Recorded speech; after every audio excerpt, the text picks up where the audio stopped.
رب العالمين والصلاة والسلام على خاتم الأنبياء والمرسلين وعلى آله وأصحابه أجمعين أما بعد أعوذ بالله من الشيطان الرجيم بسم الله الرحمن الرحيم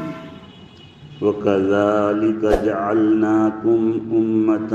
وَسَطًا لِتَكُونُوا شُهَدَاءَ عَلَى النَّاسِ وقال النبي صلى الله عليه وسلم أحبب حبيبك هونا ما عسى أن يكون بغيضك يوما ما وأبغض بغيضك هونا ما عسى أن يكون حبيبك يوما ما أو كما قال صلی اللہ تعالی علیہ وسلم۔ معزز و مکرم علماء کرام اور طلبہ عزیز، آج میں ایک بہت اہم اور نازک بات کی وضاحت کرنا چاہتا ہوں۔ اللہ تبارک و تعالی صحیح بات صحیح نیت کے ساتھ صحیح انداز میں کہنے کی توفیق عطا فرمائے۔ اس بات کو بتانے سے پہلے دو باتیں تمہیدی طور پر بتا رہا ہوں۔ پہلی بات تو یہ ہے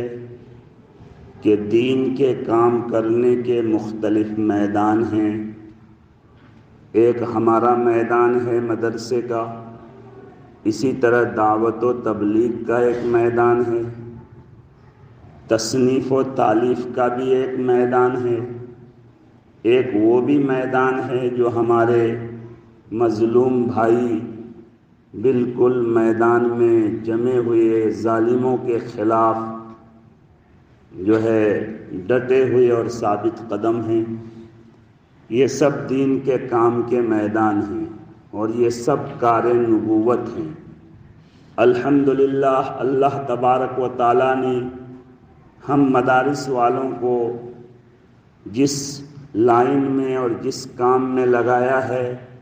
ہم کو اور ہمارے اکابر اسلاف کو اس پر پورا اطمینان اور انشراح ہے کہ یقیناً یہ کار نبوت ہے۔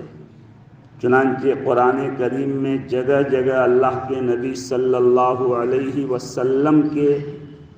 مقاصد بعثت میں جو چیزیں بتائی گئی ہے، ربنا وابعث فیہم رسولا منہم یتلو علیہم آیاتک، کہ وہ قرآن کی لوگوں کو تلاوت کر کے سنائیں، یزکیہم، لوگوں کی صفائی یعنی دل کی صفائی کریں، ان کو اسلامی اخلاق سکھائیں، یعلمہم الکتاب والحکمہ، لوگوں کو قرآن کا علم سکھائیں، حدیث کا علم سکھائیں۔ یہی مقاصد نبوت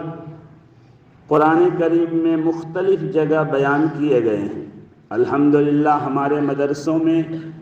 یہ تمام مقاصد مکمل طور پر جو ہے مد نظر ہوتے ہیں۔ یہاں قرآن کی تلاوت بھی کی جاتی ہے، ننھے منھے معصوم بچوں کو قرآن پڑھنا سکھایا جاتا ہے، اسی طرح اچھے اخلاق کی تعلیم ہوتی ہے، تزکیہ پر محنت ہوتی ہے۔ ہمارے جامعہ میں ہر دن فجر بعد جو تعلیم ہوتی ہے آپ عزیز طلبہ سنتے ہیں، یہ سب تزکیہ سے متعلق ہیں۔ اور الحمدللہ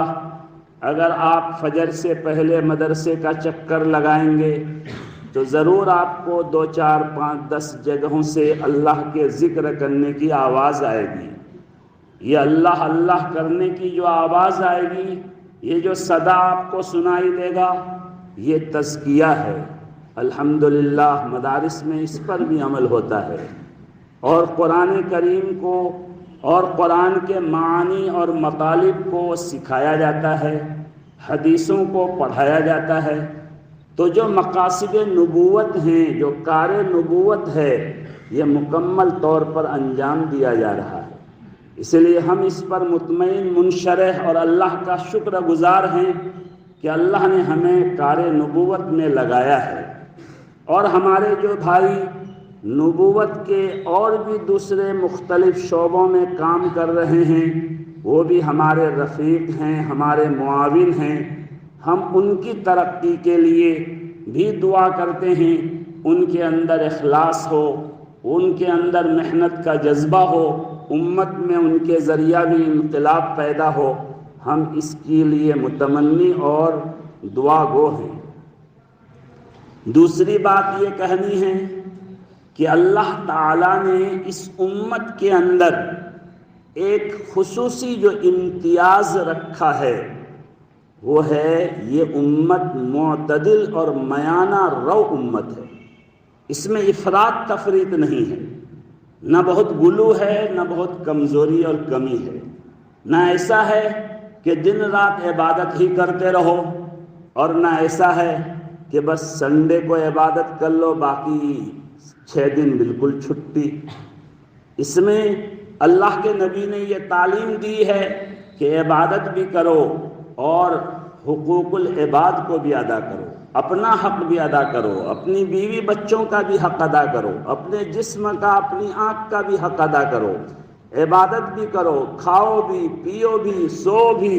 روزے بھی رکھو۔ یہ اعتدال ہے۔ اسی طرح میں نے ترمذی شریف کی جو حدیث آپ کو پڑھ کر سنائی، ہمارے نبی صلی اللہ علیہ وسلم نے ارشاد فرمایا کہ کسی سے اگر دوستی کر رہے ہو تو اتنی مت دوستی کرو کہ خدا نہ خواستہ کبھی دشمنی ہو جائے تو اس وقت افسوس کرنا پڑے۔ دوست کو دوست بنا کر رکھو مگر چوکنا رہو کہ ہو سکتا ہے یہ دوست میرا کبھی دشمن ہو جائے، اور اگر کسی سے دشمنی کر رہے ہو تو اس میں بھی ایسا غلو مت کرو کہ کبھی وہ اگر دوست بن جائے تو تم کو شرمندگی اٹھانی پڑے، کہ وہ دوست اس وقت کہے کہ یار تم نے مجھ کو اس طرح ستایا تھا، تو اس وقت تم کو شرمندگی ہونی ہوگی، اس وقت افسوس ہوگا۔ اس سے معلوم ہوا کہ اس امت میں ہر معاملے میں اعتدال، میانہ روی ہونی چاہیے۔ یہ دونوں باتیں تو تمہید کے طور پر میں نے بیان کیا۔ آگے جو مجھے ایک اہم بات کی طرف بتانا ہے، اہم بات کی وضاحت کرنی ہے، اس وقت آسام کے مختلف علاقے سے، خاص طور سے اتر نوگاؤں اور لور آسام سے ہمارے مختلف دوستوں کا، مدرسے کے، ہمارے جامعہ کے مختلف پرانے فضولہ کا، مختلف اساتذہ کے پاس فون آتا ہے کہ اس وقت دعوت و تبلیغ کا کام 2 دھڑوں میں تقسیم شدہ ہے، ہم کن کا ساتھ رہیں؟ کیا فلاں کے ساتھ رہنے سے ہم گمراہ ہو جائیں گے؟ اس لیے کہ بعض علماء ایسی باتیں کر رہے ہیں کہ اگر کسی گمراہ کے ماتحتی میں تم کام کرو گے تو چاہے تم کتنے بڑے مخلص ہو کر کام کرو اور صحیح نہج پر کام کرو، لیکن صرف ماتحتی میں ہونے کی وجہ سے تم بھی گمراہ قرار دیے جاؤ گے۔ یہ فتویٰ صادر کیا جا رہا ہے۔ ان علماء کرام کو شاید غلط فہمی ہو رہی ہے۔ قرآن و حدیث میں بے شمار ایسے واقعات ہیں، اللہ کے نبی نے یہ پیشین گوئی دی ہے کہ آئندہ زمانے میں ظالم حکمراں بھی بادشاہ بنیں گے، ظالم لوگ بھی حکمراں بنیں گے، تم ان کی بھی اطاعت کرنا، الا یہ کہ وہ ایسی بات کہے جس میں اللہ کا حق جو ہے حق تلفی ہو، قرآن و حدیث کے خلاف بات کہے تو پھر مت ماننا، وہ جو صحیح بات کہے وہ ماننا۔ چنانچہ یزید کی حکومت میں صحابہ کرام جو ہے چلے، تابعین کی بڑی جماعت ان کی حکومت کو مان کر ان کے ہاتھ پر بیعت ہو کر ان کے ماتحت میں بہت سے جنگ اور غزوات بھی کی۔ حجاج ابن یوسف جیسے ظالم جابر کے ماتحت میں تابعین، تبع تابعین کے بڑے طبقہ جو ہے اللہ کے دین کے لیے بڑی بڑی قربانیاں پیش کیے،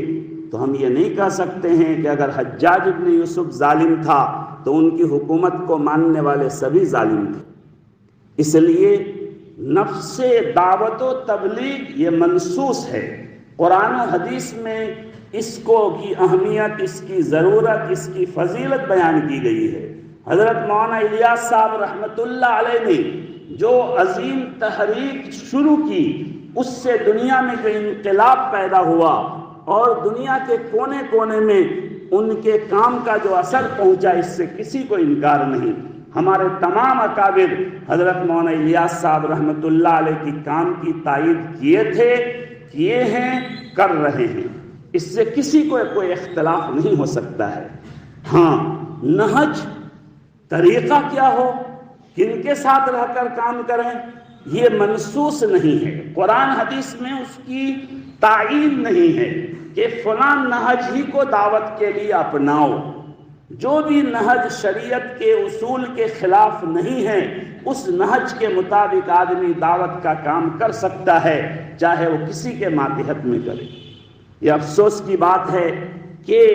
میں نے جیسا کہ آپ کو بتایا کہ اتر نوگاؤں کے علاقے میں اور لوور آسام میں خاص طور سے اس طرح کے مسائل کو کھڑے کر کے وہ عوام جو بیچارے کلمہ نماز سے بھی واقف نہیں، جس کام کی برکت سے کتنے شرابی، کتنے جواری نمازی اور متقی پرہیزگار بن گئے اور جو ہے دیندار بن گئے، ایسے لوگوں کو دین کے کام سے دور کیا جا رہا ہے، جو کسی طرح عقل مندی کی بات نہیں۔ ہاں، یہ بھی ضروری ہے کہ ایسی شخصیت پرستی بھی نہیں ہونی چاہیے کہ ہم کسی کے گمراہ کن باتوں کو بھی گمراہ نہ سمجھیں۔ اگر کوئی غلط بات کہے، چاہے کوئی بھی ہو، جو ہے ہم قرآن و حدیث کے تابع ہیں۔ اللہ کے نبی نے کہا ترکت فیکم امرین، ہم تمہارے درمیان دو چیزیں چھوڑ کر جا رہے ہیں، کتاب اللہ اور سنت رسول اللہ۔ حضرت عبداللہ ابن مسعود رضی اللہ عنہ نے فرمایا ان الحی لا تؤمن علیہ الفتنہ،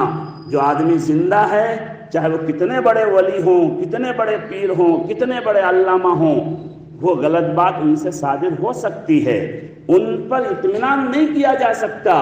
کہ وہ کسی فتنے میں نہیں پڑیں گے، لیکن اس کا یہ مطلب بھی نہیں کہ ان کے کسی غلط بات کی وجہ سے ان کے کام کو ہی ہم غلط کہہ دیں۔ یہ بے اعتدالی ہے۔ میں نے جو آپ کو شروع میں پہلی دوسری تمہید بتائی کہ اس امت کے مزاج میں اعتدال اور میانہ روی ہونی چاہیے، غلط کو غلط کہا جائے مگر غلط کو اس انداز میں غلط نہ کہا جائے کہ اس کو غلط کہنے کی وجہ سے کوئی فتنہ برپا ہو جائے۔ الفتنۃ اشد من القتل، جو ہے فتنہ یہ سب سے سنگین جرم ہے۔ چنانچہ ہمارے فقہ کی کتابوں میں مسئلہ ہے کہ اگر کوئی امیر المومنین بادشاہ وقت ظالم جابر فاسق ہو، لیکن وہ کوئی شریعت کے خلاف حکم نہیں دے رہا ہے، لیکن ایک آدمی صرف اس لیے بغاوت کر رہا ہے کہ یہ جو ہے فاسق ہے، یہ گنہگار ہے، یہ ظالم ہے، تو اس باغی کو سزا دی جائے گی، اسی لیے کہ حکومت تو ختم کر نہیں سکتے، لہذا بغاوت کرنے والے کی بغاوت کو برا کہا گیا کہ اگر کوئی ظالم فاسق آدمی بھی امیر بن گیا، جو ہے بادشاہ بن گیا، تو اب ایسی صورت میں جو باتیں وہ شریعت کے مطابق کہے ان باتوں کو ماننا ضروری ہے، جو باتیں ان کی شریعت کے خلاف ہو اس کو نہیں ماننا ہے۔ چنانچہ ابھی ترمذی شریف کی حدیث آئی، مروان ابن حکم جن کے متعلق بہت سے علماء نے بہت کچھ کہا، وہ امیر بھی رہا مدینہ کا، گورنر بھی رہا، بعد میں بادشاہ بھی بنا۔ حضرت ابو سعید خدری رضی اللہ عنہ کے ساتھ ہاتھ پکڑ کے عیدگاہ گئے اور عید کی نماز سے پہلے خطبہ دینے کے لیے ممبر پر چڑھنے لگے۔ حضرت ابو سعید خدری نے ان کا کپڑا پکڑ کے کھینچا اور کہا کہ تم نے یہ کیا بدل دیا، عید کی نماز پہلے پڑھاؤ، خطبہ بعد میں جو ہے دو۔ ہم نے نبی صلی اللہ علیہ وسلم کے ساتھ اسی طرح عید کی نماز پڑھی ہے کہ آپ پہلے نماز پڑھاتے تھے، خطبہ بعد میں دیتے تھے۔ تو مروان نے کہا کہ اب وہ حالات بدل گئے، ہم بعد میں خطبہ دیتے ہیں تو کوئی سنتا نہیں ہے، اس لیے ہم پہلے جو ہے خطبہ دے رہے ہیں۔ اور انہوں نے یہ کہا کہ جو ہے تم جو بتا رہے ہو، جو جان رہے ہو، اس وقت کے حالات الگ تھے۔ حضرت ابو سعید خدری رضی اللہ عنہ مروان ابن حکم سے دوستی بھی تھی، لیکن انہوں نے جو ہے خطبہ کے درمیان ہی میں وہیں ٹوکا کہ یہ تم غلط کر رہے ہو، ہم جو جانتے ہیں اللہ کے نبی کا عمل، خلفائے راشدین کا عمل، وہ عمل صحیح ہے، تمہارا عمل غلط ہے۔ لیکن عید کی نماز پڑھے، اٹھ کر بھاگے نہیں کہ نہیں تم نے بدل دیا، پہلے خطبہ شروع کر دیا، اے لوگوں چلو چلو میں الگ عید پڑھاؤں گا۔ صحابی رسول تھے، ابو سعید خدری رضی اللہ عنہ کا مقام تھا، وہ اگر چاہتے تو دوسری طرف کھڑے ہو جاتے، ان کے ساتھ آدھے سے بلکہ زیادہ لوگ چلے جاتے، لیکن انہوں نے ایسا نہیں کیا۔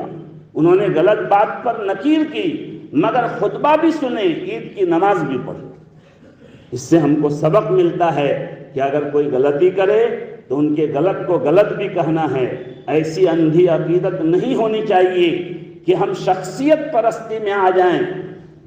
ایک صاحب نے کہا کسی کے متعلق کہ چاہے وہ گمراہی کی بات کرے مگر مجھے تو ان کی بات میں روحانیت نظر آتی ہے۔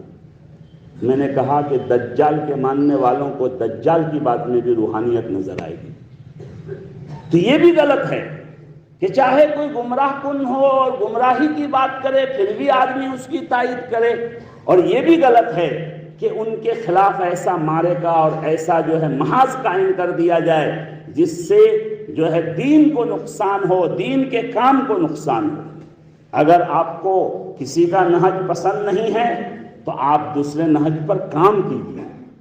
بولنا، اختلاف کرنا یہ آسان ہے، اس لیے ہمیں چاہیے کہ ہم اس دعوت و تبلیغ کے ساتھ جو حضرات جڑے ہیں وہ مضبوطی کے ساتھ جڑے رہیں۔